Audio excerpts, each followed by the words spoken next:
day, he was That's what he said. He used to be the best, right? Best longboarder in this area. Between him and Coco Pier, kind of got the whole Ron John circulation going. Where Ron John said, "This is the jam." Then the contest started.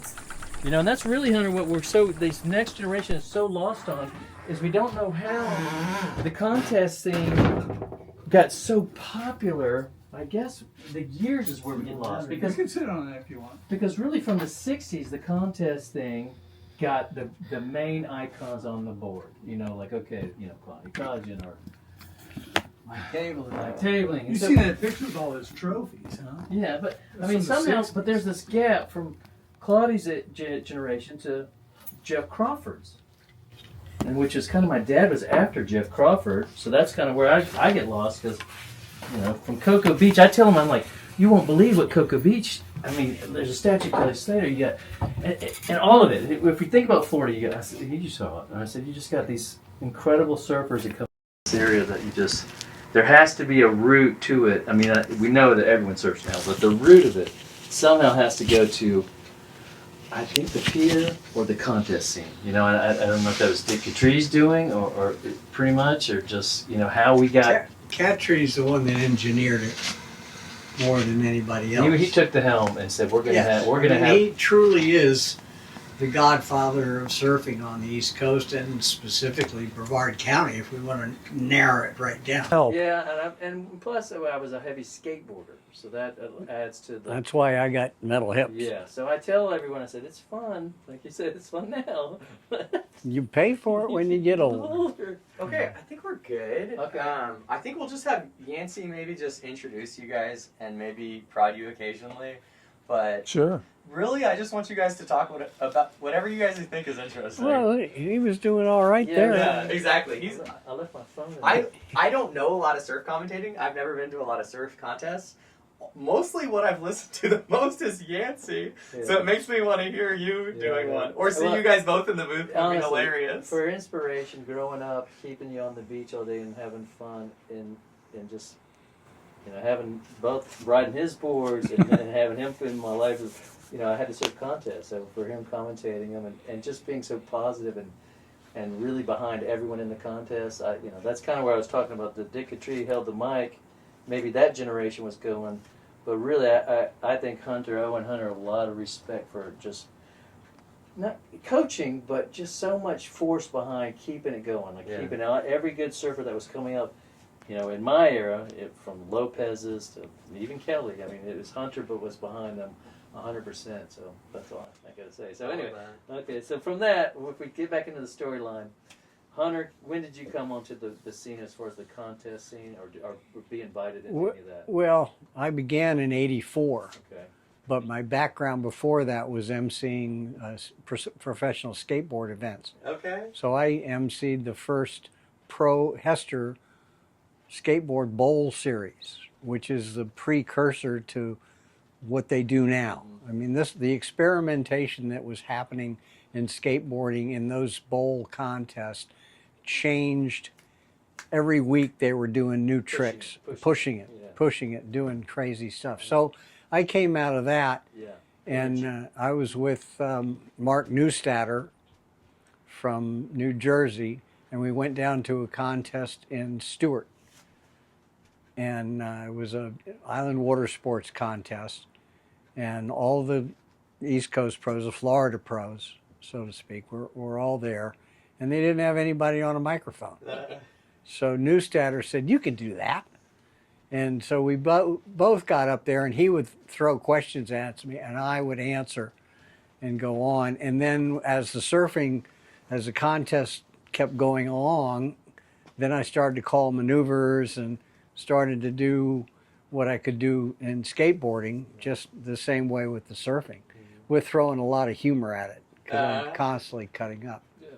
So that was the first one. The most favorite line that you used once, the contest was slow and sleepy and deep and whatever, and there was a heat, and he had to keep everyone entertained. You're like, look at this guy with his leash on. It looks like he's dragging a lawn chair behind him. And the whole crowd was like laughing. I was like, oh, that's some greatest. Looks like he's dragging a lawn chair.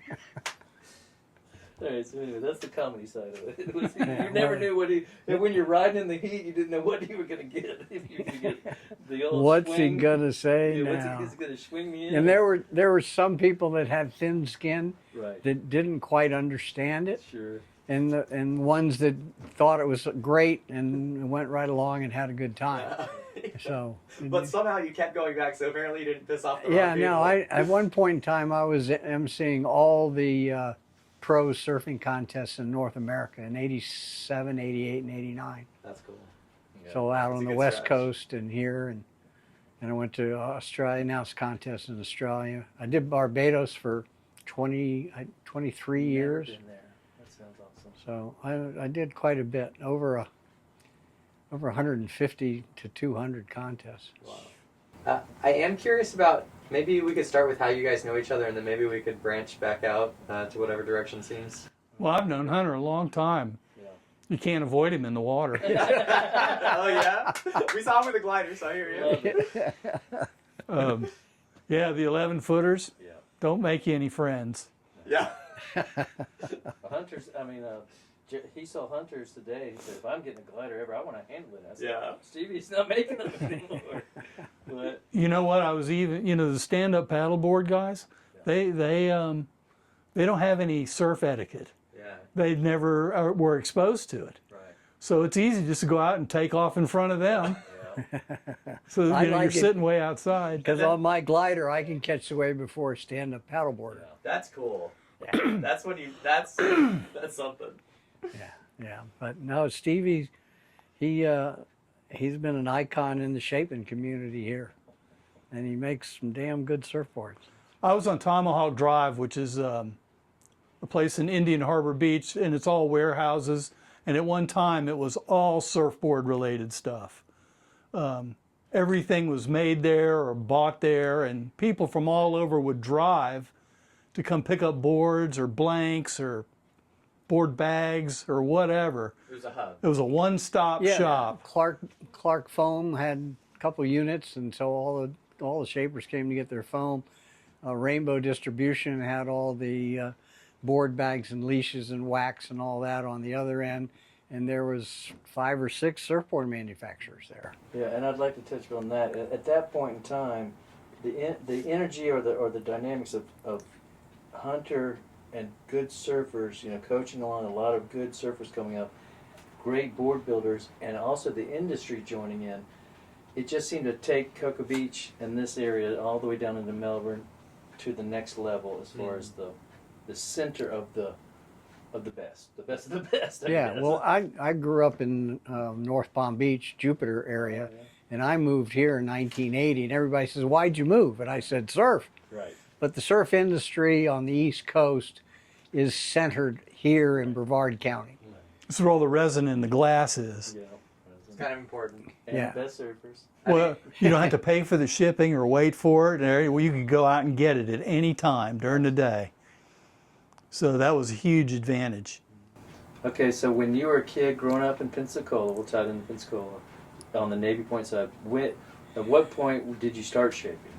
Oh my goodness. Right senior year of high school, 1975, Oh, cool. with Ted Black. Really? And JP, Okay. and had a little shop, and I think Tom Stack was there. Oh, nice. That's cool. So, Man, that was a long time ago. 74, the boards had really, they'd already gone as short as they'd ever gone, and then now they're on the way They back. were little short round twin But fins. it's 74, they're coming back up, aren't they, or no? Maybe some single fins left, or A no? lot of 5/8, 6-footers, Okay, twin fins, wide ones. right. So the early 70s is when Nueva, the Simmons fish, was that out in the early 70s? Steve Lish, Steve Lish, he was the fish guy. he did the fish there in So San is that- Diego. So by coming from California to Florida, were y'all into fishes? We were like, this is. Oh, yeah, Or yeah. were you Man, you know what your old man brought back? Yeah. A van load of Skip Fry's personal boards. And there was about 6 or 7 little twin fin fishes in there with the little keels. And they were Skip's personal boards. And they were damn fine. Huh. And Tom Hudson got one. Who else? a bunch of the Pensacola guys. Steve Davis, oh man, that was a thing of beauty watching him surf So from on a fish. 74, you're on fishes, and then I guess within the next 10 years, the progression of competition, because basically the 80s, that must have pushed the boards to change, because you can only surf one way on a fish. Or what was really, you think, The thought? tri-fins. I know the tri. So that was 84. So you had a 10-year gap. The tri-fins came in 82, late 82, 83. You know, for a lot of guys that worked. For me, it didn't. I like the twin fins Right. because for the looseness and the freedom. Sure. But a lot of guys, mostly shorter guys, could get more drive out of a thruster and do faster and harder maneuvers. Right. So they had, in that competition era, they must have said, look, he can go a little faster and do a little bit more critical stuff. And pretty much everybody migrated to Right. that. So I guess you at that in the shaping, you started with twin fins. Is that what you're thinking? Yeah. That you're saying. I mean, so twin fins into the three fins. That 10-year gap. Were y'all trying to play with bottoms or more or rails? I mean, what was the kind of the question of what was? You're looking for speed probably, or control the speed. Well, at the time, the boards were pretty much flat with just V off the tail. But what changed everything is when the board started having some concave. The drive you could get was it was more of a difference than the three fins, way faster. And so it ended up being my favorite was the double concave right underneath or the single concave underneath your front foot, but then from where your back foot was, a double concave coming out the tail. That seemed to be the fastest. And you know, if you adjusted the outline to match up to that contour, you had something. So you're going from the distance of the front foot, contour of the bottom, to the width or narrowness. I got to tell you, one of my biggest influences is Peter Schroff. Oh, really? Man, those boards were beautiful. Because he thought outside the box, or did he just put a good nose on it? He had wide point back with wide tails. I see. And the way he had his fin placement and everything, those worked. So they were fast, but Shoot, everybody in Pensacola had them at one time. You were. oh yeah, I was in an ad when I was 14 on one. That was fun. Fun days. He had wacky socks. Do you remember the socks with like cheetah print? And then Yeah. he'd have shorts with tiger stripes. And you look. I mean, it was the 80s. You could wear tiger stripe shorts, cheetah print short socks. It's probably coming back around again this time. Yeah, those boards changed everything. And they used to. I know he had a board called the Blaster, and then you had a board, kind of like you're saying, you had an extreme double concave off the tail. I remember that. Yeah. And what did you go from? You just shrunk your swallowtail down enough to where you said, well, it's not an egg, it's not a fish. You know, that's something I don't really have an answer for. I just tried to feel it. Right. And just find that spot. You know, I know a lot of shapers, and I've worked with some. Like Greg Lohr was next door to me for years, and I've watched him, and everybody's got a little different technique. But you can tell, like Greg, he would stroke the planer. I mean, it was like playing music for him.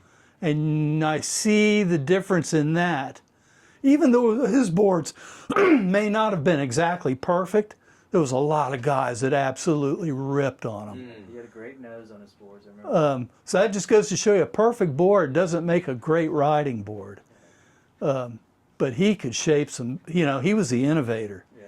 It was fun to be with him. I bet. So that was a nice ride. So he was the foremost on the epoxy, which is the way of the world now, the epoxy. You know, I was telling somebody today that all the molded boards and these, I don't know, I don't know if firewires are molded or how they do that. Right. They're too expensive. But the good old hand shape board with a stringer that's hand laminated, you're not going to beat that. Right. I'm glad you said that. That's what we're really out to do, is to try to express these new kids that are kind of channeled through marketing. So they say this sport works for me, and the older guys that want to say, hey, look, even though that, and we used to call them pop outs or molds or whatever. Yeah. Yeah, that is a board for you, but you can, if you like it, you can actually customize it for yourself. And that's where they're missing, is this next generation doesn't realize they're going for what they were told to like, and they like it, but now it's lacking. Get with a shaper And now of course we're running out of shapers. We're at this point. They're not passing down generation to generation the techniques and Well, skills. everyone doesn't want to put in the work. That's what you guys do. You know who I learned a lot from? Ron Roush. Oh, really? Yeah, we were roommates for a while, And and Ron was up in the Panhandle too? oh yeah, he's from Pensacola. Well, That's a sweet board. Sorry. They're fine. man, A double wing flyer, mate. Is that what that's you don't called? remember a guy named Mike Apperson, huh? He's blind now, but he was a roadie for the Plasmatics. Anyway, that was a board I made for him. It's We'll beautiful. talk about that later. Okay, where are we getting to this? Sorry. I mean, you guys can go Okay, there. where my shop was on Tomahawk Drive, I'm going to get back to that. Okay. Hunter ended up buying the whole end of the building.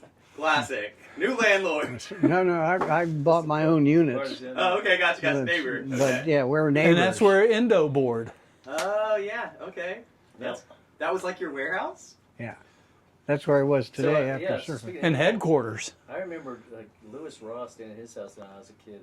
He would like balance on stuff, and I was like, "What are you guys doing down here? Is that kind of where it started? Y'all are balancing on things?" I just discovered I came up with the design of the Right. balance board in 1975. Did you have to work on it a few times, or that's just Yeah, how it I evolved? changed the shape. What I commercially made was different than what I made in 75. Yeah. So in 75, I went to Washington and researched patents, and they told the lawyer said, well, it costs you 10 grand and I can't guarantee it. I'll give you a 50-50 chance. Oh. And at that point I didn't have 10 grand and I didn't really want to go into business doing something I didn't know anything about. Yeah. So I spent 23 years in the School of Hard Knocks before I started the business in 1998. 98. That was the year. Yeah, that was it. And when you say School of Hard Knocks, were you... Just different Developing? businesses that I was in. Okay. Yeah. Just you learn and learn. And learn. Each one was kind of like a piece of the puzzle. Mm. So when in 98 I started, I knew all aspects of the business. So a lot of people have ideas. They don't know how to implement them. They don't know how to manufacture. They don't know how to market. They don't know how to move them around. They don't know. I had all of that down from all the different And so businesses. through all that, you were like, man, I really enjoy the benefits of this balancing. You know? Oh, Just- I taught myself to surf in Yeah. in the 60s. Right. I had a homemade one in the 60s, and I was on a swimming team. So after school, I'd go and dive in a pool and swim. My buddies would go to the beach. I could surf on Saturday afternoons and Sundays. Uh-huh. Yeah. And with the balance board, I used to come home from swimming and do my homework standing on the balance Oh, board. wow. And then I would ride it in my garage on a concrete surface. And it's like learning how to surf in Hawaii versus learning how to surf on the East Coast. When you learn it on a fast surface, you can adapt. If you learn it on a slow surface, carpeted, when you get on a fast surface, it really affects you. But the opposite, if you learn on a fast surface, you can adapt to a slower surface really easy. But I could surf better than all my friends. And you're probably in great paddle shape. Well, yeah, I could out paddle anybody. Yeah. Yeah. That sounds cool. Yeah, no, That's neat. That's very neat. that's why I did it. So that's almost the same mentality as this area is like the slow surface, the fast surface. So many good surfers came out of here because it was like, if you can learn here, you can go anywhere. That's it. Surf any Yeah. good way because it's hard. It's hard to surf here. Yeah. I was out today. I was like, gosh, but at the same time, it's weird. It's a real kind of a soft, fun way too. It's like, okay, well, this is getting some effort here to keep in the right spot. Wait, Tommy Carroll told me a long time ago, riding small waves is a lot harder physically than riding big waves. Yeah, it is. And Kelly Slater's proof of it. absolutely. I mean, what was our statement we came up with earlier? 2 words: we're hungrier. We're hungry, yeah. And then the average person. I would go to Indonesia and in G-Land, and I'd surf 6 or 7 hours a day. Yeah. And this one guy, I called him Surfer Joe, is from California. He'd surf for an hour, come in, He wasn't eat, used to it. hang around, go back out for another hour, and maybe at the end of the day he'd surf 2.5 to 3 hours. I'd surf 7 hours. My eyes were fucking falling out of my head. Yeah. Back of my legs were scorched. And I'd give this guy shit. I said, why did you pay the money to come here? And He wasn't ready.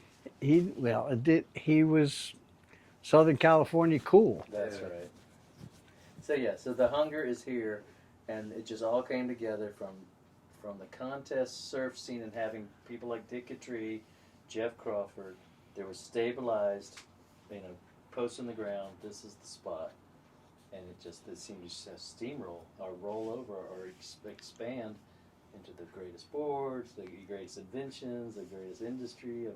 Well, Florida really became something that covered this area, and you have to say it must come from the hunger of just wanting to do it all.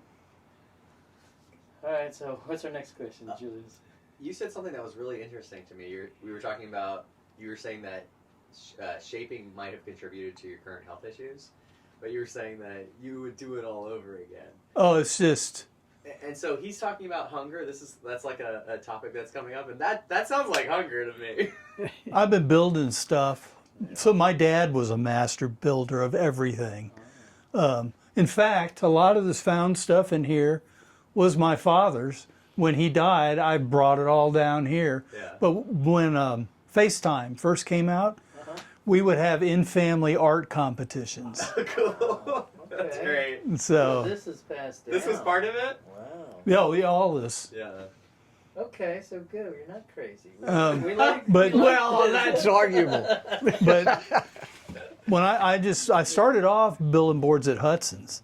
Okay, so Hudson's was the hardware store in Pensacola, and what I know of is the hardware store was where everyone ran to get supplies because they'd seen a movie that had just come to town, a projector at some place where it was the first time. They all had big boards, and all of a sudden there's someone on screen on a smaller board called Nat Young on an 8-foot longboard or something, and it blew all their minds, and they didn't know what to do because they were on these tankers. So from what I hear is they ran to a hardware store to get a saw and a trash can lid and cut the nose off their board. So how do we fix it? So I guess there wasn't much shaping there, or was it just In Pensacola in those days, we were starved for information. hungry? We were starved for information. I mean, when the magazines came out, oh God, studied every picture, And remember the National Guard Armory when the movies would come? Oh my God, what a major social event in Pensacola. Surf movie that night. Oh boy. So whatever surf movie showed that you could ride a shorter board than 9 something, they went running to get the supplies. So give us the boat resin, give us the. So there must have been already talk like we got to build our own boards. We can't get them from California because there was no real shipping back then. Well, Brian Waters, he could do it. But he was out of necessity because there was no, like you saw the California boards in the magazines, but how are you going to get them? I know. Well, Your dad was the only one who had that Yeah, that the connection. manufacturers out there are flooding the market Uh-huh. as heavily as they could. They did 60% of their business in California was to the East Coast. That's amazing. Wow. Well, so they figured out shipping early. So the reason Pensacola's on the map, I think, for surfing is because of the Navy base. The Navy guys would come from California. They'd find out there was surf in the Gulf. They blew their minds. But the Navy would ship their surfboards for them. Where back then, people wouldn't ship anything, I guess. Yeah. So Navy guys were the first guys to have boards shipped in that were in the magazines, So I guess maybe my dad was young, but guys like maybe John Russell and them were cool. They were riding California boards that were shipped in. Because the Navy guys would just be off to Guam or Hawaii, and they'd leave their boards behind. And I think that probably sparked my dad enough interest to say, if we could show these boards to the East Coast guys, we'd be as cool as they are. So I think they kind of drove over with some of the California boards. Hey, where'd you get those? Oh, they were left behind by the Navy guys, and he grew up in Navy Point. So I wonder if this is any. You know what? When I true. when I worked for Brad Donahue on the beach service for one son, with me and Mike Pratt, when we did that, there was a guy who came from California with a longboard, and his name was Stephen Poor. You ever heard of him? Stephen Poor? Man, could this guy surf. And he was a Navy guy that brought boards to Pensacola. Okay. So y'all had a board in your hand, so y'all knew what good boards were or where it was headed, I guess. Beezer was in with Skip. from an early age. I didn't know that. Man, he got a ton of skip. Man, that was a huge influence on my surfing. Beezer wouldn't have known Skip if he wouldn't have gone out to, I guess. Well, he worked at the Pacific Beach Surf Shop, right? Was San Diego Surf Shop? Yeah, maybe. Right there at the pier? I forget which one it is. I don't know what year that was, in the 70s? So at this time when you're starting to shape, what's happening? Did you grow up in this area? Is there some kind No, of I grew parallel? up in Jupiter, North okay. Palm Beach, which is 110 miles south. So at this time, we're small time. Pensacola's super small time, and just getting their first. I started working in a surfboard factory in 1973 called Okay. Lower East Side Surfboards, which was a spin-off from Holmesy Surfboards. Uh-huh. So Holmesy was a shaper who moved to Florida at the behest of a guy from Palm Beach, which is the wealthy community there, who met him in 1962 when he was in San Diego and convinced Holmesy to move to Florida and start shaping surfboards. Yeah. So what you're talking about is, how did you guys get boards in there? Well, this is how we got a shaper down in Juno Beach, Florida. Some rich guy convinced a shaper. Is that what I'm hearing? Hunter, That's great. You're not going to believe this. I've got some Lower East Side laminates. No shit. From that, It's wild. from that era, and I got them from Creative Shaping. So you guys must have had some boards being glass there. Mike Tablings up in Merritt Island Airport. No, we never had boards. But yeah, the Lower East Side, they were we blue. had Toome and Reeves would come down and shape in glass. Bob Toome would shape and Reeves would glass. And they did that a couple of times before Reeves went out to, that was Reeves' brother. The other Reeves is out in the North Shore. Is it Jim? Was on the cover No, of Jack. Of Surfer's Journal last month. Oh, cool. Jack Reeves. Jack. But anyway, So so did anyone pay you to shape? Did anyone say we need to pay you? When did you decide I've got to do this for a living? Oh man, let's see. I knew right away that's all I okay. wanted to do. Yeah. I just came down here for a contest and got a job at Creative Shaping, which is Mike Tablings. And Rick Bullock was the shaper there. Oh, wow. And he's the one who got me the job, so I was an airbrusher. Gosh. And then one day, Rick didn't show up, and neither did the Quiet Flight shaper, Richard? Richard Munson. Munson. Yeah, he shaped for Mike Table, and none of them showed up. And I begged Mike to let me shape some boards. Oh. He came in all pissed off at those guys, and he says, "You stop painting." He goes, here's the order forms, there's the blanks. So I stayed there all night, making sure those boards were perfect. And the next morning, Mike comes to work, and I mean, he lived down by the inlet, and this is way up in North Merritt Island. So he drove all the way up back to work, and I'd been there all night. And he came in and looked at those boards and said, "You ain't painting any more surfboards." He says, "You get in there and start shaping, and don't come out till I tell you to stop." Damn. And that was like the major break That was it. He in put my his finger life. on you, huh? So you're- That was in my life. Things never. They got another airbrusher. And so they advised you onto the team, and you just had to mow away on them. Did you know an airbrusher named Rambo? And Ted Lund, I knew Ted and I knew Mike. What's his name? Mike Gray, Mike Gray. Michael Gray. Yeah, Michael Gray came down and would airbrush. Boy, is he good. Yeah, he was great. Fantastic. Yeah.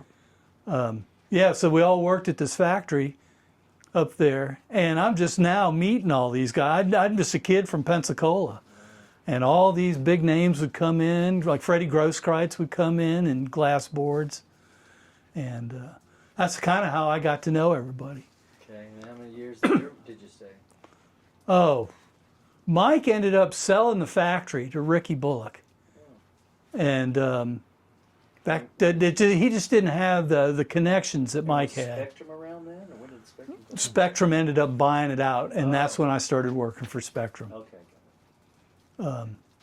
And that was kind of a heyday around here. Spectrum years when there was probably someone else. Spectrum and Well, there was 5 of us, at Spectrum?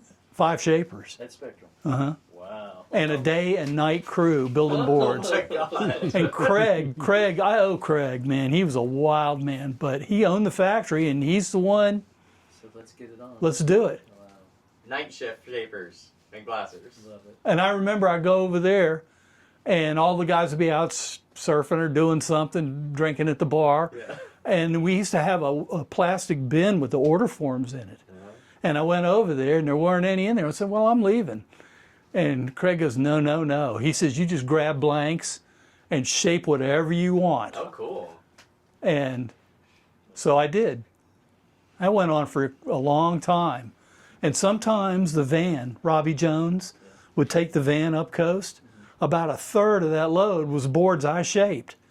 And they sold like crazy. And so Craig just said, man, don't stop shaping. They love your stuff. Carl Shopper was the manager. Oh wow, I didn't know that. And He's still around? He's in Hawaii? yeah, he's in Hawaii. Okay, yeah. Okay. His oldest brother, Mark, just recently passed away. So Carl was running the show, huh? Yeah, he was. It was great. Yeah. Man, if you wanted to work, Oh, yeah. he was your best It friend. was a Yeah. great, it was He'd do anything for you. cool. He It was was just a keeping great his time. racehorses. It was a great time for here. I mean, great servers, great boards being made. And you know who learned how to airbrush in there? Who's the bar none, one of the greatest, is Bruce Grimes. Oh yeah, he just stuck God his face dang on it, can that guy tape off or what?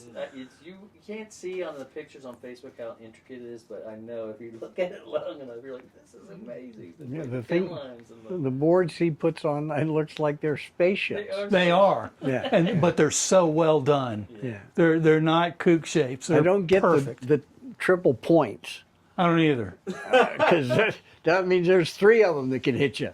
He's a good surfer too. Yeah. Lives in Mexico. He's the only guy I know that's an American that went to Mexico and got health care. Free health care.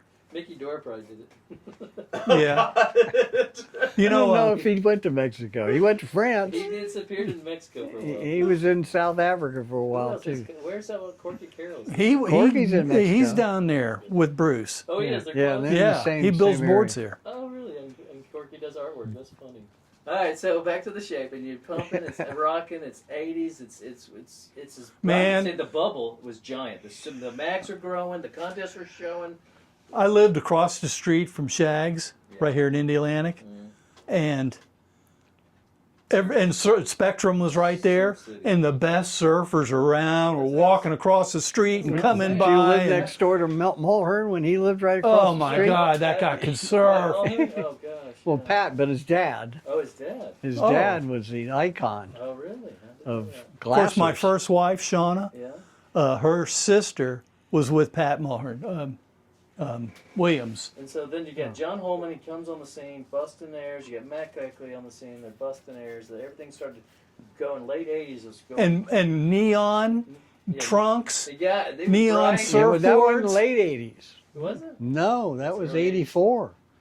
So I mean, they went from twin fins in 10 years. They went from twin fin tankers to busting airs in 84. 10 years. That's all it took. Wow, that must have lot. Yeah. I think the music they had were- a lot to do with it too. Man, we had this radio station here, WFIT, and it used to. You didn't need a stereo. You just in the surfboard factory. They're all clogged with foam dust, so none of them worked. But all you needed was a radio. So the whole place would be playing all this '80s music, you know, the really good stuff, and it just set the So what, y'all pace for listen to everything. Deep Purple or something? No, that's before. Oh, This is like Echo and the Bunnymen and okay, Simple yeah. Minds Okay, and so all The the Clash. A lot of the Australian bands came in there. Uh-huh. Which Australian companies came in. Billabong, well, I guess that. Yeah. PIL.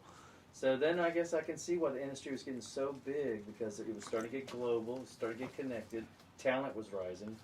So really it was a giant peak for surfing of a great period of time, and we were all part of it. And so by the 90s it was really getting fine-tuned, and I think that's really when Kelly Slater kind of came on. 91 was when he won the Trussels contest, and from there it was another leap. I'd say a quantum leap. You know, we quantum leap from 74 to 84. That was a quantum leap, I think, to go from tanker to twin fin loose, but you still had to learn so much. Yeah, Kelly Slater changed everything. Well, I think he started the next quantum leap. I think really from 91 on, he led it. He was ahead of the charge, and of course we all pushed him to say, yeah, we're behind you. You know, ride a smaller board, ride a narrow tail, pull those fins in tighter. I mean, he got to where he was riding a board that no human on earth can ride right now. He ruined the surfboard. I wouldn't use that He word. ruined it for beginners because they. I think he pushed it to yeah, such no, a limit but that really the decline in the quality of surfing Yeah. went down in the general public for the common folk, because they were trying to ride 18-inch wide but that surfboards. eventually. That's exactly right, Hunter. That's exactly. That's exactly what happened. Was They there- got so narrow, and then nobody could ride them anymore. Not around here. You need wide boards for here. So as a shaper, what are you doing at this time? You telling people? I'm just "Don't want making. this?" I'm making whatever sells. Yeah, gotcha. Because you have to. Yeah. So when the levee broke, you realized I've got. Let's make another connection. How do we go from the silver slipper, the tiny performance 92 model, by somewhere in 96 and 98, the laser egg had formed. So how do we get that jump? Man, when that happened, I couldn't shape enough of those things. Yeah, I want to hear the laser egg story. Well, I mean, how did it evolve? Eventually, I said, we've got to maybe get back to it. The one I made one that I think Joey Dillard ended up with it, but he gave it to Yancy and went nuts over it. And then it ended up with Tom Hudson. So it got passed on. It got passed And around. the word passed on, and then so everyone said, we need one of these. And then Yancy just started ordering them from me. And so everyone wanted one. Yeah, as fast as I could build them. Okay. Of course, I was selling a lot. You know, they're perfect for here. Those little egg shapes. I know. I got Ricky Carroll to make me kind of a little mini eggy thing, but it's that outline that was so great. Yeah, what makes a laser egg? Well, wide. What makes it? How? Low rocker and wide, 21 and a half wide. And you do the double concave, or no, single to a double in the back? A lot of it has to do with the outline. You got to have the wide point back a little bit, which makes a huge difference. You know, all the curves should be between your feet. If you think about yourself driving a surfboard. Yeah. So where it all starts is where your front foot is. So that's when I would draw out outlines, that was in my mind right there. Okay. That's what I thought about. I've never thought about Of course, that. other people would give me dimensions and I'd have to do whatever they say, you know. But a lot of people, that's one difference between me and a lot of other shapers. People would come to my shop and we'd just talk about it. Yeah. And then they could change the dimensions, just little bits, 1/4 inch here and there. And then they'd get what they want, you know. And it was a beautiful thing. It was a good life. Yeah. Just because you got to be a part of it all. And guess what? Nobody asked him how many liters it was. Love it. Did they at the end? How at the least? fuck did this liters thing come We don't know. into this bullshit? No one People knows. ask me, how many liters is that? I said, I don't fucking know. Everyone asks me, I stop. I say, You know who it does help though? It seems like it helps pop outs, especially because it's that's like exactly it. So now we're past that. And growing up in the industry, what I'm saying by past that is I'm ready to explain to it what they fit into what they think they like or they want or they do like. And it is a pop out. I want to convince them that we can take that and customize it for them, you know, which is give it life, you know. It becomes what he's talking about, which is you're sharing information with another person about what they want, and you're taking your skill and helping them. It's customized for you. And I think the pendulum will swing back that direction if we get any shapers left. That's what I keep saying. you guys are If saying they would that. pass on the Let's information, get some but shapers. nobody wants to do it because no shaper's making any money. Well, they're like, oh, the computer could do it. It seems like there's at least some. I've met a couple young Yes, there are. shapers recently. There is a few. There- I'm just yeah. joking. They pop up here and there, but it's not like Doesn't feel like the old days. there's no line out the door waiting to talk to that shaper. Yeah. And You there know, used to I- be. Yeah. I mean, you go to a surf shop and like Ocean. Well, he was here doing Spectrum Ocean Avenue down on Ocean Avenue, had Lore and all the guys down there. Klugel was learning how to shape, and what was happening down there was the same thing. Jeff really made a lot of those 18 and a half wide, pointy little boards. Yeah, well, because Jeff never weighed more than 120 pounds. You know, after I had done all that living across the street from Shags and everything, I had left and then I came back and I was living over on Washington Avenue. Well, right behind me, Johnny Futch, they all had these apartments right there, and they would surf we'd all surf at the same beach, and Matt Keckley would show up and Jeff Klugel, all of them, and it was, with nobody else around, not a big crowd, just maybe 5 or 6 guys, and it was just a wonderful existence. Right on Ocean Avenue. At Muffin Beach. Oh, Muffin Beach. Yeah. You took me, is it? No. You can't even get there We went now. by the blueberry muffin is what I said. That's what it was. Well, it's across the street from the Blueberry Muffin. That's Muffin Beach because of Blueberry Muffin. That's But great. we didn't see the beach. I just showed them that this is blueberry. Look at these blueberry muffins.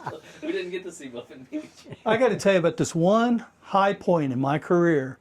I had found this foam company out of Ormond Beach, and they made hot tub lids, or they didn't do it. They subbed it out to other companies who made it, but they sold them the foam, and this foam had bead structure that came from Canada, and man, this stuff was rock hard and tight. And the problem with styrofoam is it rips apart real easy. And this stuff was super tight, and it made the best surfboard blanks. And I was like the only guy who had this stuff. And who's the guy who ran the Sacred Boards show in California? Bass. Who? Scott Bass. Scott Bass. He came to my shop. He goes, man, I had never seen foam like this before. Okay, So- let me ask you, when you had that foam, you're shaping it, you're loving it, is that when you said, I also need to glass it? I had other people glassing for me. In fact, Matt Keckley's glasser would come over and do my boards too. And so what was the turning point where you said, I'm going to glass it? Shoot, that's a good question. Well, how did you get good at it so fast, I guess? Actually, I did do a lot of shape blanks, and you can do those at any time. I used to get up at 5 o'clock in the morning and go over there and shape boards. Turn that stereo up loud. But That's why you can't hear now. So you were saying it changed your career, though. I'd like to hear more about that. So man, my boards were my team guys, Steve Moldenhauer, and they were killing it, and they just couldn't get enough of it. And I started making blanks and selling blanks, and man, people would come by and fill their trucks up or their vans up with these blanks. Because it was responsive and easier to shape. They were easier to shape. They liked my rocker templates. Okay. You know how you make a blank is you have a big block of foam and you have a harp and it's got a hot wire across it. You have a voltage regulator so it controls the temperature, but you pull it and it cuts through the foam. So what you need is 2 masonite foil templates, and you put them across with screws or nails or whatever, and then you run the hot wire around it. Then when that's done, you split it in half and you glue a stringer into the middle of it, and then it's ready to be shaped. But I had a guy cutting my blanks and another guy gluing them up. At one time I had about 250 blanks in that shop, and people would come by and just buy them. And it was better than building surfboards, but Blank business. and my blanks were free for my surfboards. Right, yeah. The private stash. So, That's but cool. we had all different kinds of stringers, and Greg Lohr is the one who started it all with making the blanks. So, okay, we have to know what happened to the company that was selling this. I'll tell you exactly what happened. My dad, about a little over 10 years ago, got cancer, and he lived out on Perdido Bay on the west side of town. So I'd have to go home and take care of him. And so I did and everything, but he didn't make it. So I come back and I order more foam, but now this foam is soft. Oh no! And I call up the guy. I'm good friends with the plant manager. I call him up and go, man, what's going on? He goes, well, we'll send you more foam, no charge. I went, all right. So he sent me some more, no good either. And he goes, well, we can't get that bead structure from Canada anymore because of some sort of environmental regulations. And so now we have to buy it from Arizona, and it's not the same. So did that spark Greg Lohr? No. Okay. This is Greg had already I moved. just didn't know. He's already gone. Okay. But I'm right next door to resin research, so all the resin we needed was right there. So when it's bad foam, where do you go from there? I just kind of gave it up. Okay. I just quit doing it. I moved out of the factory. You lost your heart. You're like, my golden goose I can't is make dead. the donuts like Yeah. like they used to be. No. I sell them. That's cool. Yeah, it's just the way it went. And then, the ironic part of it all is John Parton built this shaping machine right in my building. So it's like I could have done polyester boards on that machine. I can finish those machine shapes. I can finish them in about 10 minutes. I had all the equipment. I used to do it all the time. I had all the equipment. It was so easy to do. I could have just been a big production guy. So I guess It just didn't work out though. Yeah. and you never really got in the mass glassing. You just glassed pretty much out of necessity. Well, just my dad passing away, that was just one of the beginning of my problems. My mother, who wasn't really all there, had to be put in assisted living. So I was having to go up there about once a month, and it was tough. That's a long drive. And so there was a gap that you went back to Pensacola and made boards. That kind of I did for a while. and you had a little factory. I remember I worked at Steve Stack's, Okay, so that was Steve Stack's factory. and then I moved over to World War III, Keith Wakeman's. Never heard that one. Did you know you knew Keith Wakeman, huh? Not that good. No. Yeah, that whole place, it was a disaster. It was a pool hall that was built in 1930. Willie Moscone played there. But it was old and decrepit and everything, but I turned it into a surfboard factory. Well, let's switch gears. When you started making longboards, or what I remember the most of is you made this kind of we claimed it as a competition longboard. It was a longboard. Like the blue and yellow one I made for your dad? Well, yeah, that was the one he won the whatever U.S. Malibu or something. But coming up as a kid, I was into surfing shortboards, but there was a longboard now called a competition longboard, and I think at that time longboarding was coming back on in a whole new wave. And to me, your longboards were so already there. Like no one really had to figure out how to make a longboard, a competition longboard. You had already had a competition longboard. So what was that in your head? How did you see those boards just as something? I kind of had a standard longboard outline, but your dad came along and gave me these dimensions. And they were all a little bit narrower. And somehow I got the right blank, and I did the right shape that matched up with the foil of the blank. And he swore that was one of the best boards he ever had. Yeah, You were there. Yeah, well, we built a longboard team around your boards. I mean, we had like 12 guys that had all your boards, all right, Steve Forstall longboards, beautiful color jobs and just everything, the glass jobs. And so that was the 90s. So you had your heyday in the 80s and Spectrum and Jam and Can't Shape Enough. And then by 90s, it seemed like you had really honed a unique outline, I guess is the best way, for a longboard that we couldn't believe could ride that good. It was a competition longboard because you could ride it so good, in anything really. So I guess that's a big thing I remember is in that my question was, how did that? That was a good time in my life too. Some of it was in Pensacola, but you already had the outline just from something you rode. Because you've extended it into your gliders. Man, I tell you, I've made so many different styles of boards, wide ones, narrow ones. Like Steve Moldenhauer, he rode extremely narrow longboards. I didn't know how he could do it, but he's light, and that's what he likes. And he won a bunch of contests on those boards. And it was a great. So by then you started fading into the bigger longboards, or the more fine-tuned, I guess. They had a great look to them. There's a lot more than just shaping the boards, although that is a huge part of it. For me, having owned my own, that changes everything. When you own your own blank business, the amount of desired flexibility and the rigidness of it. That's why I don't like those molded boards or soft boards or anything, because there's no stringer. And when you turn hard, the board is flexing. It's inverting like this. But as you're coming out of there to slam the lip, now the energy's going away from the stringer. And Greg and I used to talk about this all the time. And so we had all these different types of stringer material. Like he did them some with PVC sheet plastic stringers.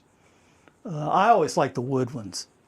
There's a cabinet. Whenever you buy cabinets, there's a piece of plywood on the back of it that you put against the wall, and it's got to be perfect, no knots or anything like that. Well, there was a place here that sold that stuff, and man, it made the best surfboard stringers. And so we did that for years. Love it. I love it. And it's like, you know, just like, I always relate surfboards to instruments, you know. I tell everyone that comes to buy a surfboard in a surf shop, I said, well, it's a lot like a guitar. You know, you won't be able to learn how to play it unless you get one. Yeah. So It is. Let's try to get one in your hand and see which one. And you know what? Every now and then, if you go and throw a bunch of guitars, you'll come across one that's just pure magic. That's what I'm saying. And it's just customized. And you know, and sometimes there's no explanation for it. Like that board I made for your dad, I can't tell you. It was just another board I did on that day, you It know. all came together. But it just happened to all fall in play, and it happens. It's just sometimes it happens. Cool. So I would like to start winding down. We're running out of time. Okay. But I would love to direct some more questions for Hunter. All right, one more, Hunter. You got it. Yeah. That's it. You're right. Yeah. So when Yancy was Wait, before you mic'd him, he told you how he went from East Coast contest to national contest. Can you tell us again? Okay, so in '84 you started doing local contests because he said you got to do it. 83. '83. 13 contests in 1983. And then And then I got hired to do the OP Pro Atlantic City. And then I went from that. We flew out a couple days later and went and did the OP Pro in Huntington Beach. This was all 83, because nobody else was doing it over here. Mm-hmm. And then in 84, I went to Australia. And so I met everybody over in Australia, and they had me announce a couple contests there. And I went back into Australia in 86 and did them again. So and at the same time, so you've got this whole surf career going on, and I feel like where your story goes is very interesting because it's fairly unusual, right? I feel like there's lots of people in the surf industry, and then there's some people who break into like a product. Your product is surf parallel or almost, you know, directly, and so you have this. Did it change your life significantly having a successful business? Well, it was fortunate for me that I was able to make a living out of my passion. Yeah. Because I had balance boards. I mean, my history of the balance board, I designed it in '75. In '82, I went to California and I made a bunch of prototypes. Tom Sims, I ran the Sims East Coast skateboard team. And so I went out to California. So you had your hands in everything, basically. Yeah, so I asked Tom if he was interested, and he said, "Well, I'm kind of developing this thing that you ride on the snow." And it was a snowboard, but they weren't really calling it. They weren't quite sure at that point in time. Oh wow! But he says, "No, I'm doing all this, but you can use my office, my phones, and so I could call manufacturers and say, "Hi, this is Hunter Joslin with Sim Skateboards. Yeah. Can you do this?" So I found a wood turning place that made rollers for me. And then I went down to Bill Bain's factory. He was making single skis, which was the precursor to snowboards. They had a single ski where your feet were mounted on bindings together. Parallel? Yeah. So he had all the snow skiing equipment, machinery, and he let me go in there and use his machines, and I cut out different plywoods. So I bought mahogany finished plywood, oak, 3 different types of oak plywood, and trying to come up with a different design and seeing which wood was the best. Yeah. And so I did that in '82. And so that's where I learned the manufacturing process. In '75, I didn't know how to do any of that shit. I didn't have any access to any machines. So that was one of the progressions. Mm-hmm. And then I went to Bali and I started importing wood carvings from Indonesia. So it supported my surf habit.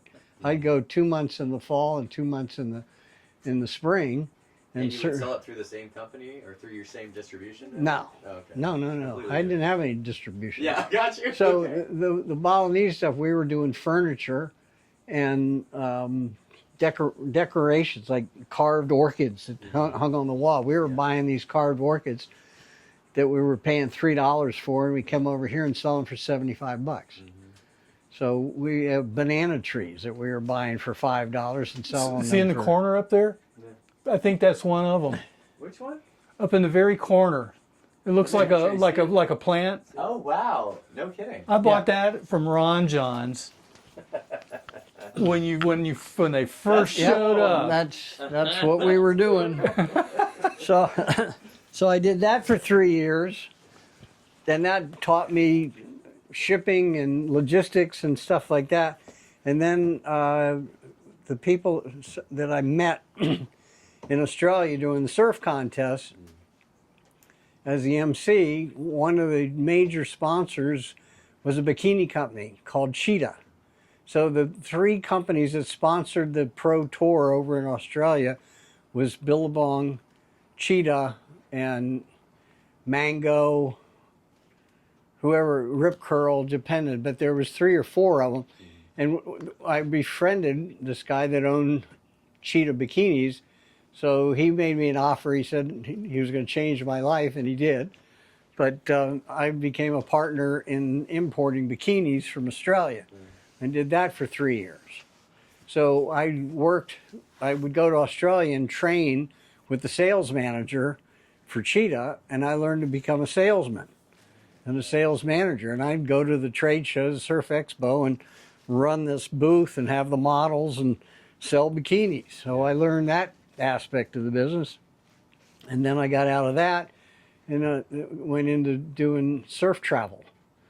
So I was partners with Todd Holland's mother in what was called Surf Express. And we sent surfers primarily to Costa Rica, but to Puerto Rico and Barbados and Mexico. So we were developing the whole surf travel game to Costa Rica, which changed Costa Rica. There's very few countries that you can look at that surfing is a major percentage of their tourism. First and foremost would be Bali. Costa Rica is right there, right behind them. I mean, if they didn't have surf tourism, it wouldn't be nearly as developed as it is now.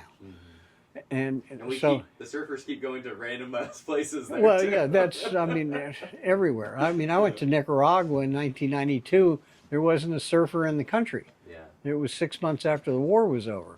How many surfers are in Nicaragua right now? Yeah.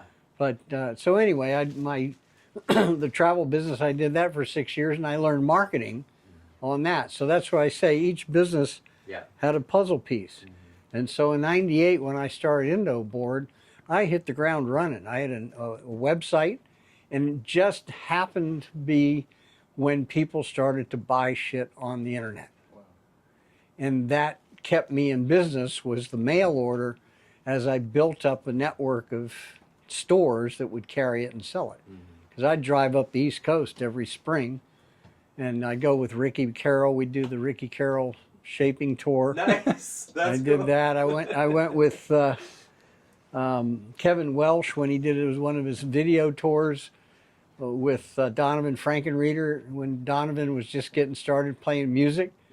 So we'd go up the East Coast, and it was all of us. It was Ricky Carroll, did the Ricky Carroll tour.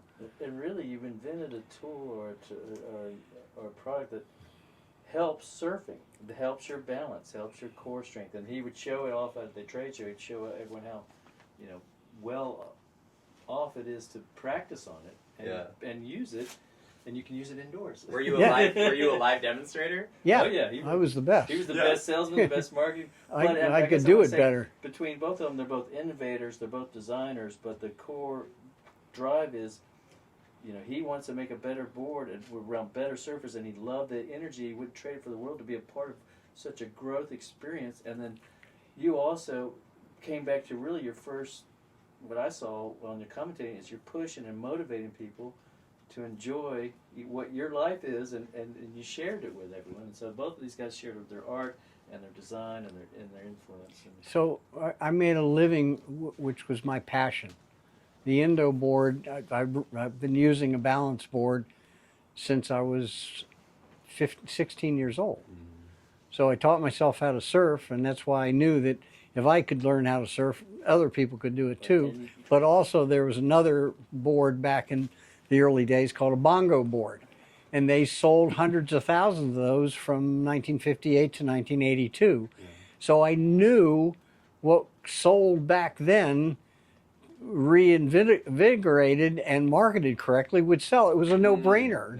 It wasn't like it was an experiment on my part. Yeah. I knew they was going to sell. The core concept you knew had been tested, but you needed all these pieces to go in place. All to make those it a pieces. successful business. Well, there was another balance board company out of Vermont that started in '92 called Voodoo.